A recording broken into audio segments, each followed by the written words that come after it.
I have something slightly embarrassing to confess to you, Spencer. Yes.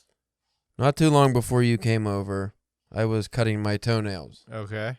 Now, I'm already kind of an animal Yeah. because I was cutting my toenails with, like, the dog and cat toenail clippers that, like, that's what Mindy uses for the animals. That's the only one that was around. That's what I was using.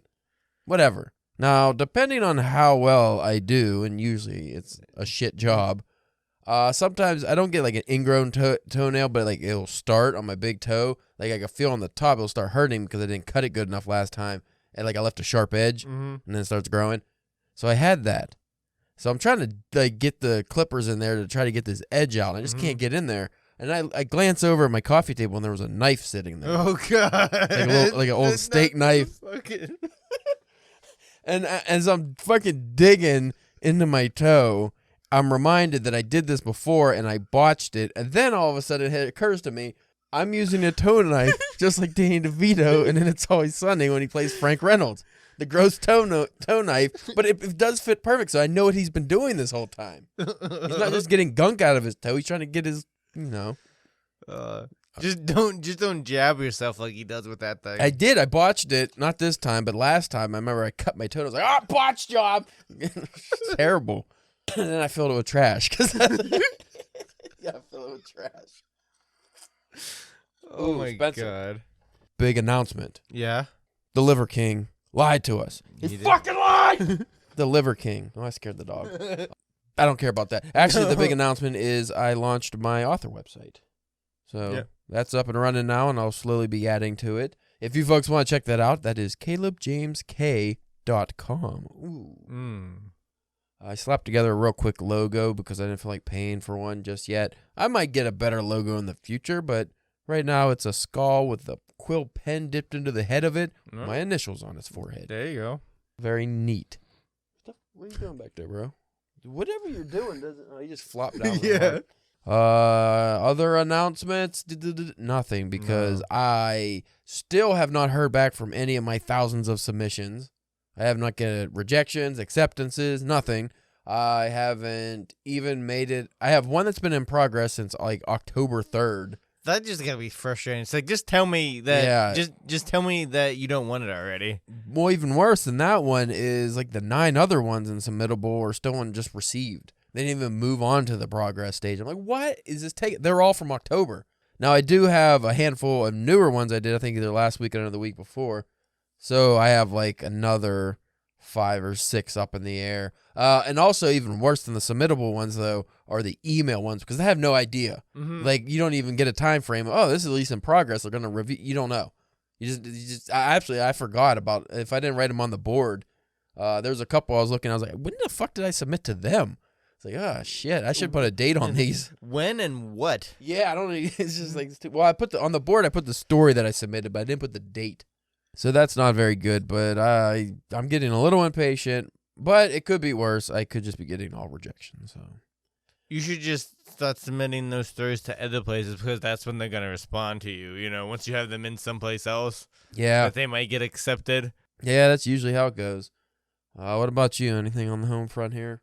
No, not particularly. You want an Alan Moore Jerusalem update? Sure. I haven't read it in 3 days because I've been doing actual writing and working on my website. So every time I want to read it, I run out of time. It's just like 11 o'clock, and I'm like, should I read more of it? And I got to go to bed. So yeah, that doesn't seem like a good time to try to get any of that read. Yeah, so my plan of finishing that by the year might not come to fruition now just because I've been doing other stuff. So that's a good reason, though, to ignore it. I'm actually working. It's not just, I can still read it. Yeah. Like when I get home from work, I don't have to watch like a video while I eat dinner. I could read the fucking book. But you know what? It's all right. I got a big plan for my reading goals next year, and I'm sure I can fit in a lot of small novels then. So anyway, I guess that's about it. We'll come up with an idea for the show because Spencer came up last week's idea. Yes, I'm all tapped out. Yeah, he's good for one every 2.5.9, 11 years. Yes, yeah, that's about right. I said words. I don't know. So anyway, folks, stick around, and we have a great show for you. Yeah.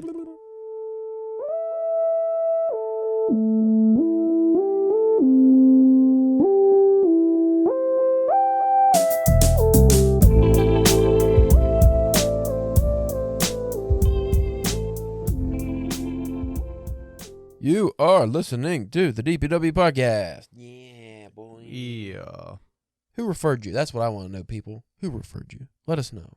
How'd you find us? That's something people ask, right? It'd be nice to know. I would like to know how people found the podcast. Were they just browsing and they saw us? Because that's cool. Or did somebody recommend it? I don't know. So if you folks want to tell us, do it. I've been going to random public bathrooms and just like, if you want a good time, listen to this. That's a good move. If you want a good time and leave disappointed, listen to. It's kind of a conundrum there. It's a contradiction. There's no good time if you're disappointed. Subscribe to. It won't hurt that much. I am your host, Caleb James. With me today, with a very stupid name that I didn't even spin. I didn't even spin the globe. I just pointed to it. I don't even know why you got out of the chair. I really shouldn't have. Spencer, the Qatar Queef Quacker Church. So you're quacking, but the sound that comes out is queefs, not quacks. Oh. So you're like a I guess that's better than queefing that sounds like quacks. I don't know. Like you open your legs and they're like, sometimes it might. I don't know. That's something we should study. That's deep research there. Ah, good Lord. You know how small Qatar is too, and then that's what I landed on.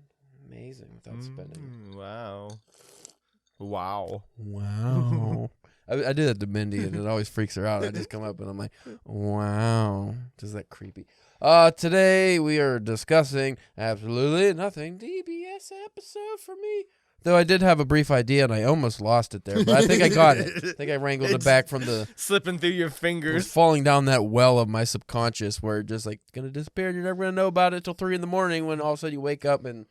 I've been having really weird dreams too, and it's just I think stuff is bubbling up from that well at night, and I don't like it. I do not like it, but I'll propose this to you because you'll know better than I, though I have read it as well. When Alan Moore worked on the Swamp Thing, he reimagined the character. Now I was watching his Maestro class today, and today's episode was about because he did one on characters and how you do, 1-dimensional, 2-dimensional, 3-dimensional characters. And then today he was talking about like extreme characters. And one of the things that he went on for a while, which you probably would really like this one, he was talking about like, what if you take on a franchise character, an established character? There's one of two reasons this happens. One, and we're going to use comics as his example, character that is failing, sales are down. That's the one you really want because... You can do what you want. At worst, you just do a bad job and it doesn't go anywhere. It's not going to get, the character is already a flop, so it's not going to go down any worse. Or two, you take on like a Batman or something, and now all of a sudden you can't experiment that much. You can't change the lore really. Like, it's too strict of rules. That's not the fun one. So he used Swamp Thing as an example, and he talks about the original, like how he went about recreating Swamp Thing and making it, a success versus what it was before. He even had numbers like, this guy remembers everything, but it was like 17,000 books a month sold, which is probably amazing now, but back then, it was terrible. And then he got it by the end of his thing was over 100,000 or something a month. But what he said was he broke it down, and I think he used a Latin term, and I'm not going to remember that. Like, if you think about somebody who, I'll use the analogy of like a watchmaker or something. If you want to learn how to make a watch better, you have to take apart a watch and see how you can rebuild it better. So that's how he goes into those kind of characters. So when he took on Swamp Thing, he went with the origin. Swamp Thing was a man. He got blown up in a chemical accident down his little swamp bayou or whatever. Falls in the swamp and the chemicals or something or other. He ends up becoming Swamp Thing. Whatever. It was like a kind of a shitty origin. Well, it's very kind of like a toxic Avenger kind of like. Yeah. But Alan Moore's reinterpretation, what he did, he went back and when he was looking at the original Swamp Thing run of the origin of the character, he noticed that there was like dynamite or something under the guy's table, something like that. And he said it was like, feet away from his face and it blew up. So he's like, that guy died. Like he didn't fall into the swamp or stumble into the swamp and, turn into a Swamp Thing. This guy is dead. So what he did, which you'll know, he reimagined the character is he's not a human. That guy's dead. And he also talked about research. And during his research for Swamp Thing, there's a type of worm that they tested. They would teach a worm how to run a maze. Then that worm, what they would do was put it in a fucking like a what do they call that that spins real fast? Not a cylinder.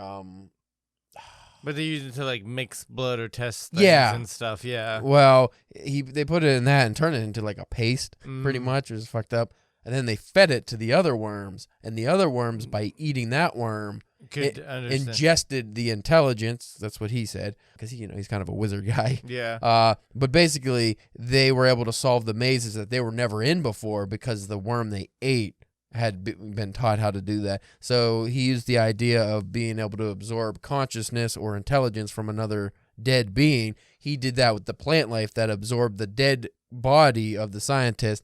And the chemical was the that's what brought on the change. Like the chemical, it was the accelerant for something with the plant life. I don't remember. It's been a while since I read that. But basically the chemical was some kind of accelerant, and then that's what interacts with the plants. And so when the scientist, dies in the swamp, everything that eats him kind of like became conscious or something, and it thinks it's human, but it's not. It's just a plant monster, and there is no human element, which is why it was such a great run, because now you have this thing that kind of thinks it's human, but it's not. It's just kind of absorbed the intelligence and consciousness of the memories of Alec Holden. Yeah, so that's like a really cool reimagining. It's way better than just, this guy fell in a swamp with chemicals and turned into a swamp monster. Yeah, because he's the one who like introduced the whole concept of like the green. I'm pretty sure in the DC universe, to where it's like, even now you have characters like Poison Ivy who dabble in now because she does stuff with like plants and stuff. So yeah, he kind of recreate that whole mythos, or added on to it. He saved it by making it original and interesting, versus whatever it was before. It was just like a story you've probably heard a bunch of times, just in different mediums. So I thought that was really cool how he was just talking about like deconstructing an established character. And this can go for people like that write fan fiction. If you're gonna write fan fiction, don't just be like, oh, I like Harry Potter, but I like, I want to talk about some of the side characters that don't get a lot of shine, and I'm going to write stories about them, or about Harry when he's grown up that isn't written, or whatever. How about you deconstruct it and try your hand at, like, what if, I use the fucking poor example because I haven't read Harry Potter, but like, say, what if Malfoy was the one that got the fucking thing, the bad kid or something, or what if he found out he was Harry's long lost brother or something? You could like deconstruct things in a way where when you build them back up, you can make them better or more interesting. And I just use fan fiction because that's what a lot of people write. I wouldn't recommend changing a super, again, because Harry Potter would fall into the Batman category. People are not going to like it if you fuck up the origin of Harry Potter. Yeah. You'd have to use a failing character. What's a failing character you could think, either comics or otherwise, that could use a nice boost? Bring them back and make them better.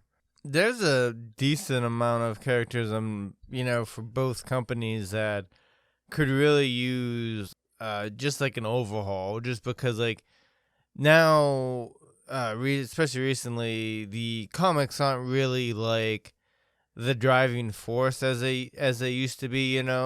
They've just kind of more and more seem like, oh, this is just like the IP farm that we're going to use to take characters and stuff and use them in movies or shows or whatever, which is fine, but it's just like you can tell since both Marvel and DC are now part of bigger companies, that like the publishing of them in the front line of things to get done.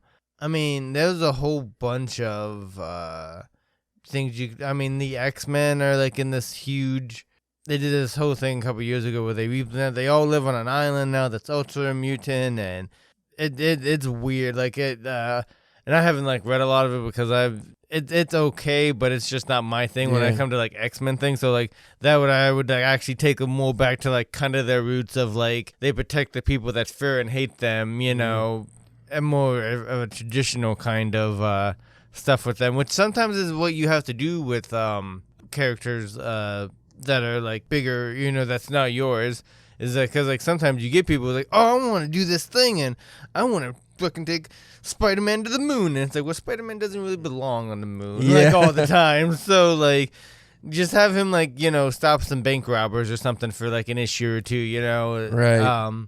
just with time in the comics, that's one of the reasons why I kind of like the medium so much, is because you can do so much different kind of things. Like you can literally do anything that you want, anything that your artist can draw for you. So there is no budget constraints or anything like that.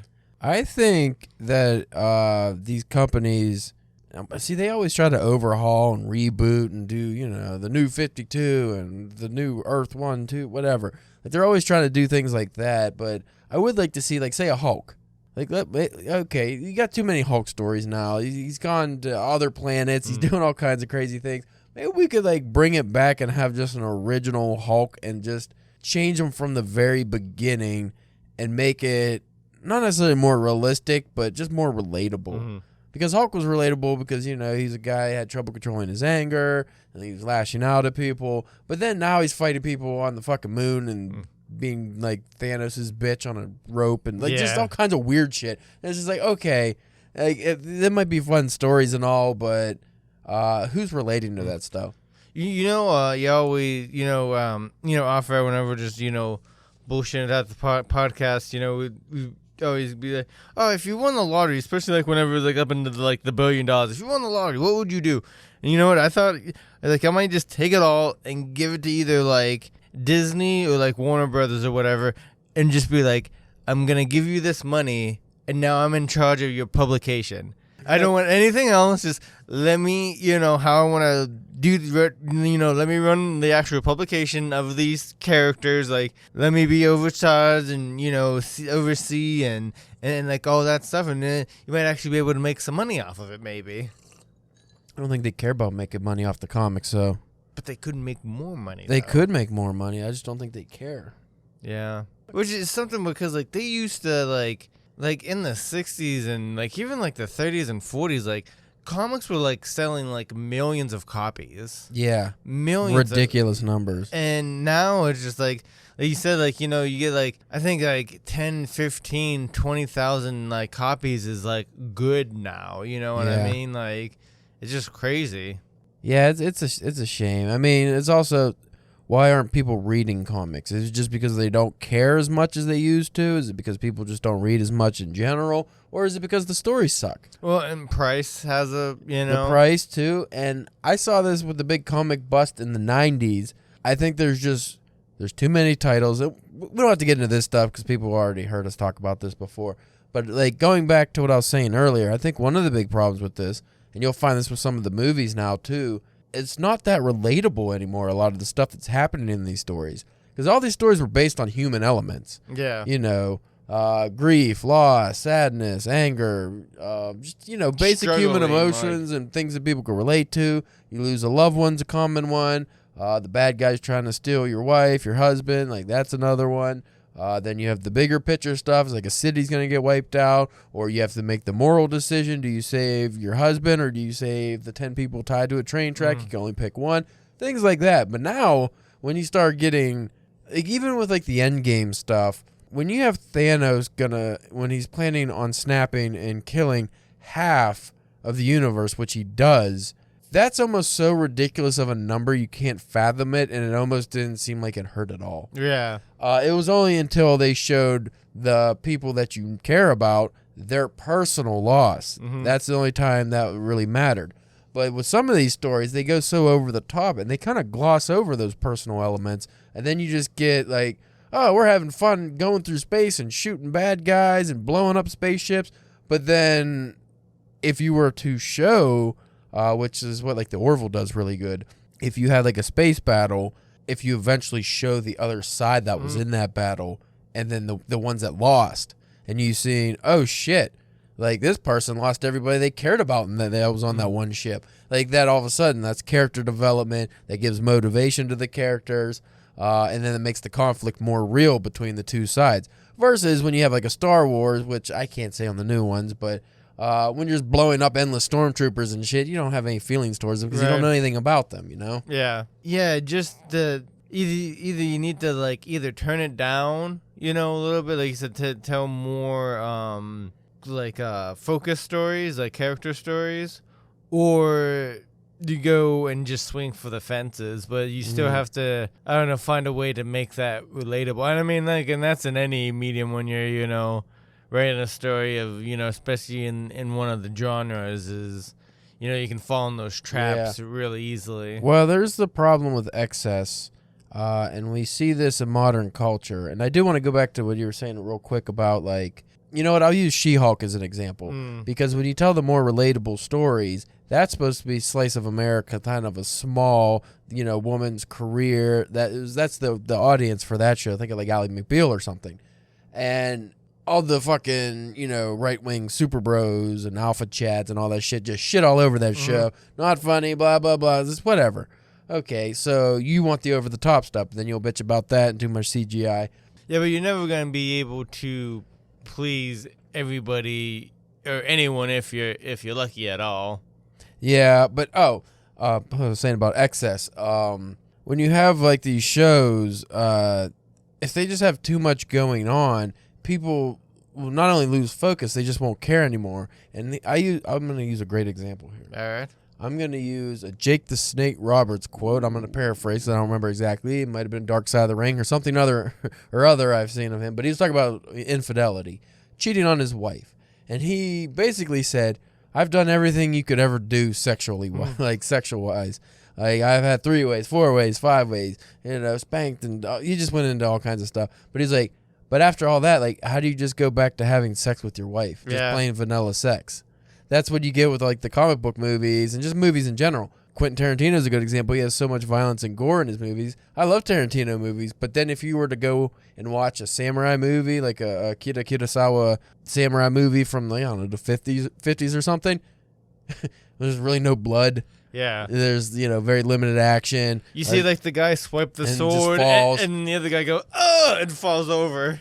It's just not, it doesn't seem very impressive, does it? It just is, you're like, okay. So what was once awesome, when vanilla ice cream was first invented, fucking amazing, right? Amazing. But now you got fucking every flavor under the sun. You got macadamia nut, chocolate, alpine sauce. Like, you got all kinds of weird stuff. Who wants just plain vanilla? Some people, but it's not as popular as it once was, obviously. And that's where we are in just society, and there's really no way going back that I can think of. Not without, like, some kind of disaster. Yeah, like a major disaster, maybe.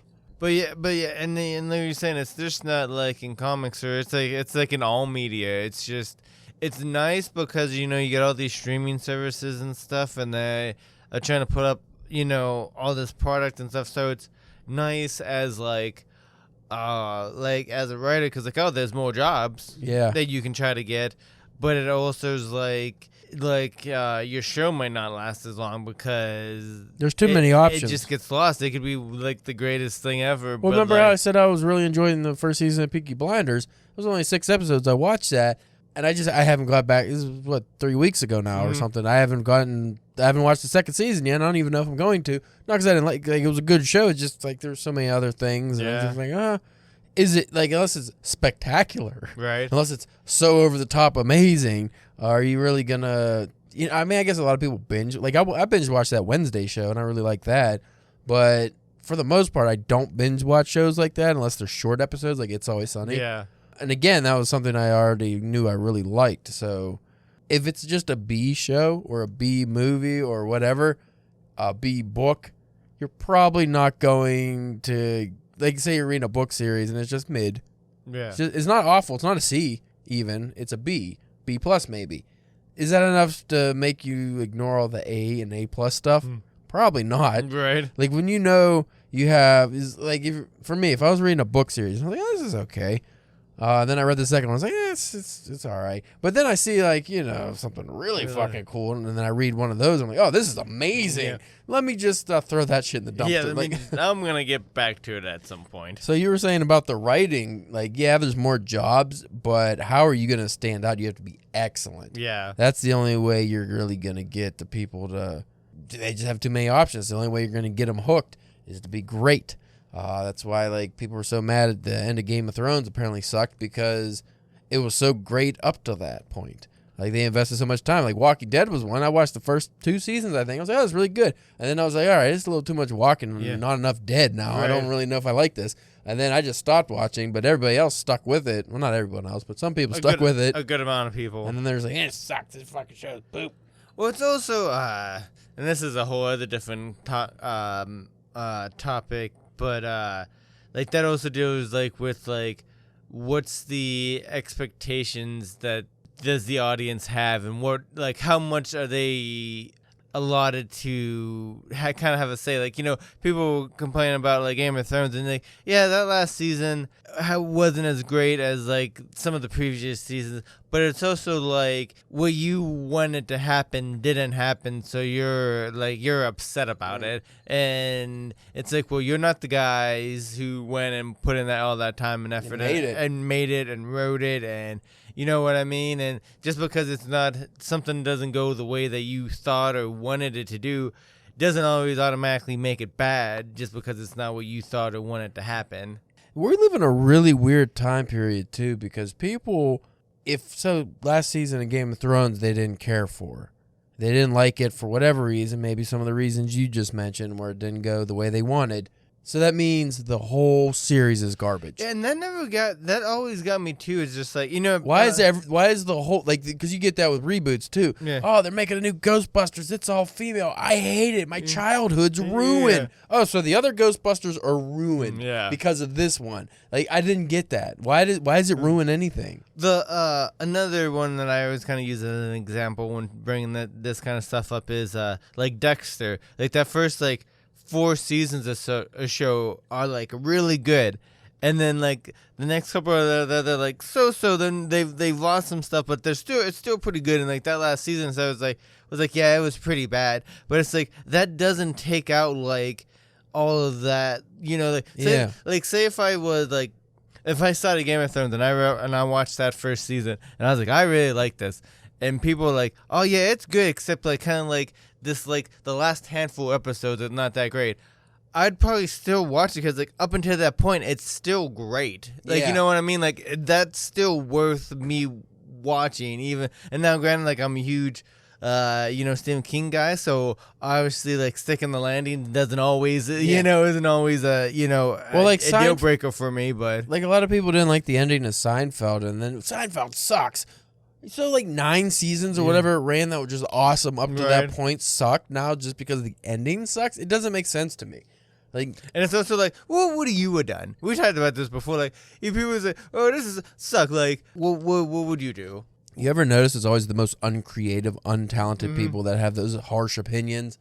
It's like, you can't even form a proper sentence on Facebook, but you want to judge the writing of a major million, if not $billion television program? Like, shut up. That are just like, the probably most recent of these are 2 examples would be Black Panther, the new Black Panther movie, and the Black Adam movie. I almost sent you this reel. There's this guy just shitting all over the Black Adam movie and was like, what The Rock should have done for the past, like, instead of trying to make this movie for the past 15 years, is just collect his pee in bottles and then go to movie theaters and throw the piss at people's face, because that's how bad the movie. And it's just like, well, first of all, it's a superhero movie with The Rock. What were you expecting? Like, what are you expecting? Some kind of Citizen Kane level of like, you know what I mean? Like, it's a Rock movie. It's a superhero movie of a character that nobody knows or gives a shit about. Like, just go and enjoy the punching and the spectacle of it. You know what I mean? Which is what is made to be a spectacle. Yeah, and then with the Black Panther get like all this hate, and it's just like, they had like real world issues, like with this film, like, when they dealt with that, like, cause like when you watch the movie, it is a lot of like of the grieving and trying to deal with the passing of Chadwick Boseman, like, that's a lot of dealing with like grief and trying to overcome that, and you know what I mean? And it's just like, they filmed that during the pandemic too, didn't they? Yeah, and it's just like, considering like what they had to deal with, I think that they did a really good job with that movie. Now granted, I don't think like if they were, if he didn't pass and they, was able to stick with the original plan and stuff, yeah, it probably would have been a probably better movie. But like I said, considering what they've had to, who got dealt with that, like, I think they did a damn good job. People don't understand how difficult it is to make a bad product.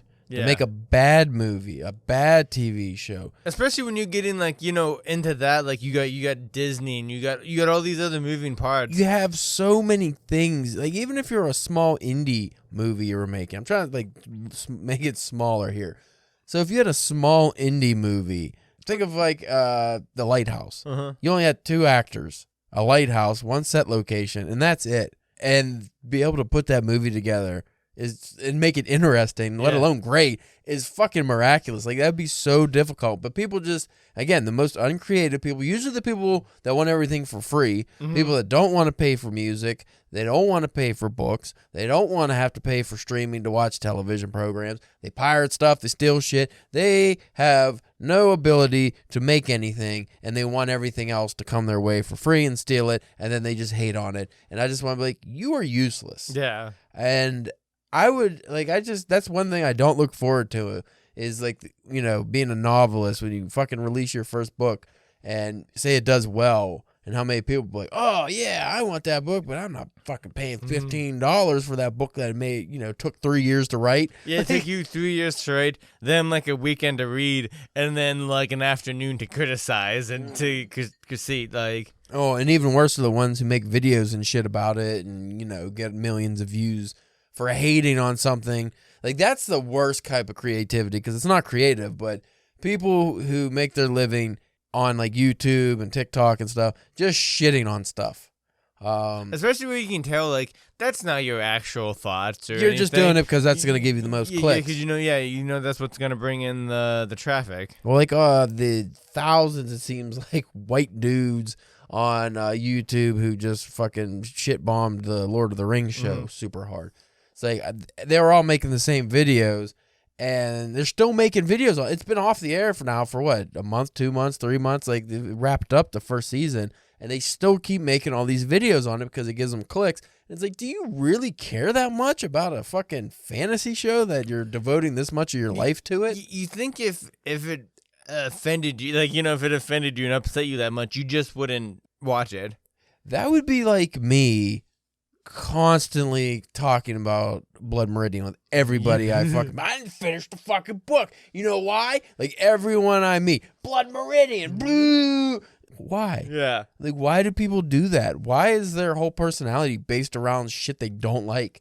That drives me nuts, and I see it so much today. And it's beyond that now, because I follow some basketball pages on Facebook. It's ridiculous, just the amount of effort people put into it. Like, they post like the most ridiculous stat lines, like for like a LeBron James, because he's good for them doing that, because they just hate his guts. They'll find the most obscure. Well, LeBron James in 2008 missed blah blah blah free throws at a percentage of, and then he hit this many threes, but he missed this many, and his efficiency rate. It's like, where the fuck did you find that? Did you research that deep of information just to shit on a guy on Facebook for 5 likes? Like, what is the purpose of this, you dickweed? I don't get it. And it just makes, like, I try to be kind and think, what are these people really going through? But anymore, I don't give a shit. No. Like, when you're that toxic of a person, I don't care if your life sucks. You don't take it out on people like that. But they don't take, like, I don't know if they're taking it out on people they know, but they're taking it out on strangers. And we've seen that with the fucking political landscape. Oh, yeah. Go on Twitter and just, whatever's trending, whatever political news is trending, just click any of the talking heads, it's the shit, and just look at all the fucking vomit that is just spewed. Hateful vomit. You know what just popped in my head would be a fun, like, exercise to see what happens, is just to go on something like that. Doesn't matter what the thing, what the topic, what blue, red, whatever, and just whatever the thing is, and go in the comments and just type in, I believe the opposite, and just see how many fucking just comments you get.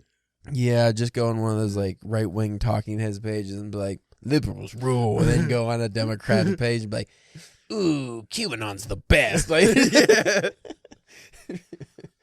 I don't like them grooming goddamn Democrats. And it's like, what? Lizard people. Lizard people. Like, just fucking stop. I just want people to stop. I just get off the internet.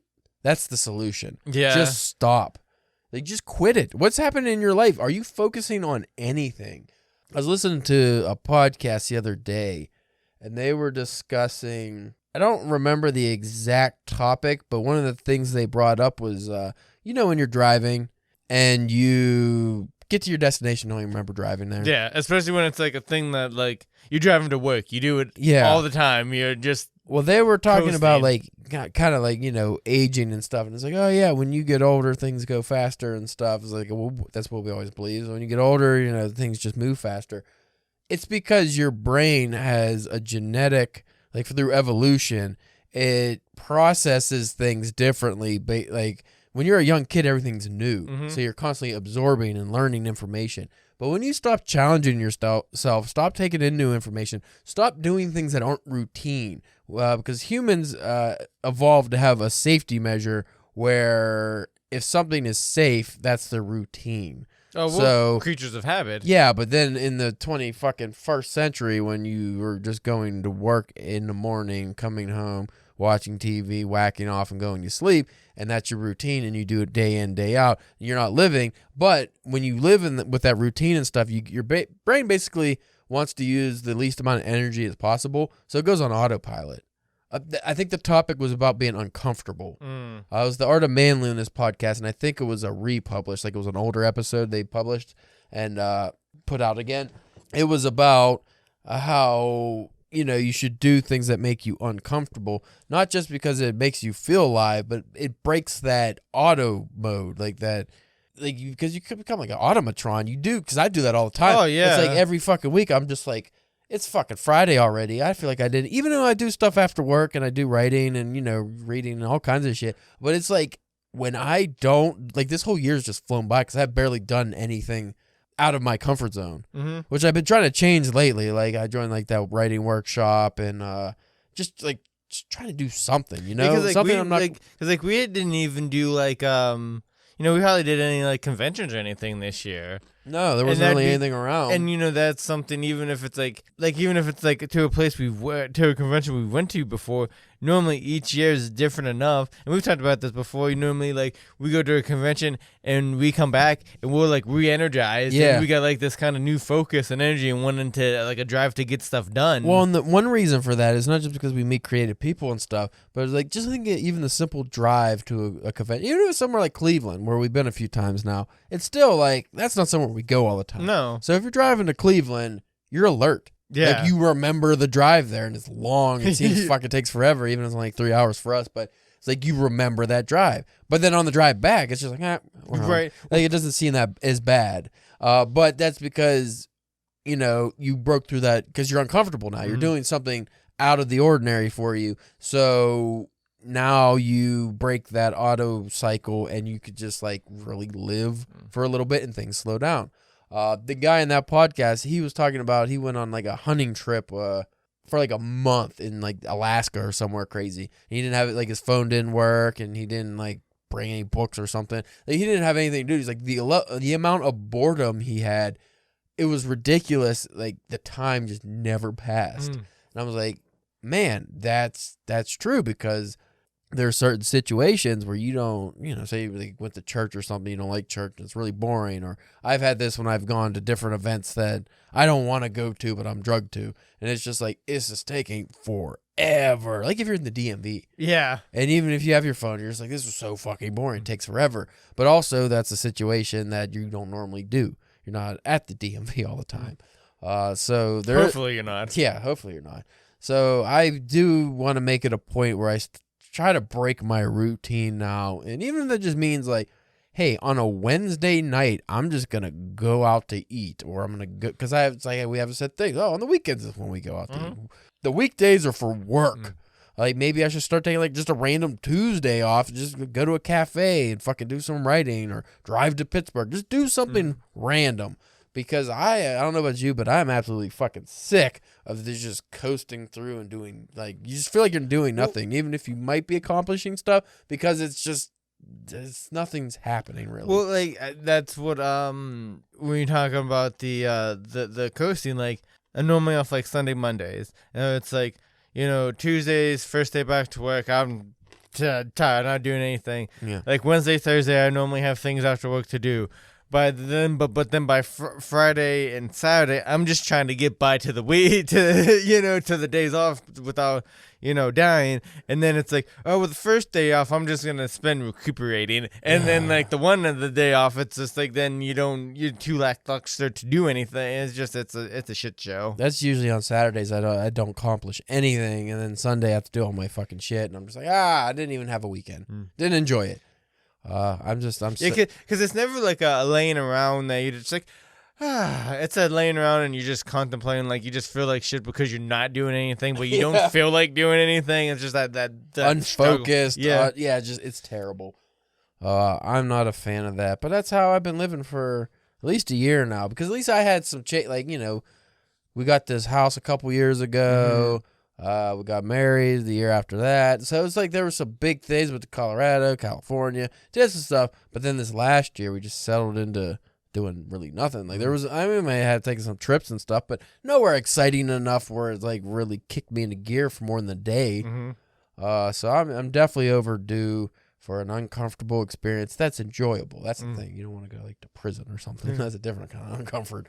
So I got a place you can go if you want an uncomfortable experience. What the fuck was it they always said in Mallrats at the back of El Camino? Oh, yeah. Anyway, folks, if you liked this episode, why wouldn't you? It was so good. So good. The Ramblin' DBS episode. You can, I don't know why I said that. Hey, how about give us a review? That's another thing I never say on here. Yeah, give us a review on iTunes if that's a thing anymore, and whatever podcast app you use. It would be greatly appreciated because it boosts us in the algorithm, and then people could find us. And if you want to let us know how you found us, you can follow us on social media at DPW Podcast on Facebook, Instagram, Twitter, YouTube. Also been toying with the idea again of making some YouTube videos for the DPW. But not like reviews. I already forgot what the fuck I was going to do. I guess it wasn't good. Oh, well. Oh, no, just like breaking down like certain books and stuff I like in a cooler way. But that's probably still in the future. Because now I got a new phone that actually has a nice camera. I could just use that or something. I don't know. Also, folks, you can follow my website, CalebJamesK.com. I am posting some writing stuff on there. I'm going to be posting some older stuff on there from DPW, but I will be not periodically, consistently posting new stuff on there as well. And then also when my publication history starts building up, I will have all the links to there. The first one doesn't drop till February. That's my first publishing date, I guess, that's coming out. And like I said, I haven't heard back from anybody else. So keep an eye out on that. And Spencer's OnlyFans. Go ahead, you tell him, Spencer. I won't say it again. The Qatar Queef Quacker Church. Yeah, that's it. That's the one. Yeah. So anyway, thank you for listening, and we will check you next week. Is next week going to be our recap of the year? I don't know if it's that week or the week after. Probably the week after, right? I think so, yeah. Because I think we still got like 2 weeks until Christmas. Maybe. Yeah, I keep forgetting. It's like it's beginning of December, not well, it's weird because it's like not winter. It's been like 50 degrees this all like up for 2 weeks now. It's and weird. rainy. And rainy. Yeah, it's like it's not winter time. It's like it's what early November used to be like. So anyway, folks, check you later.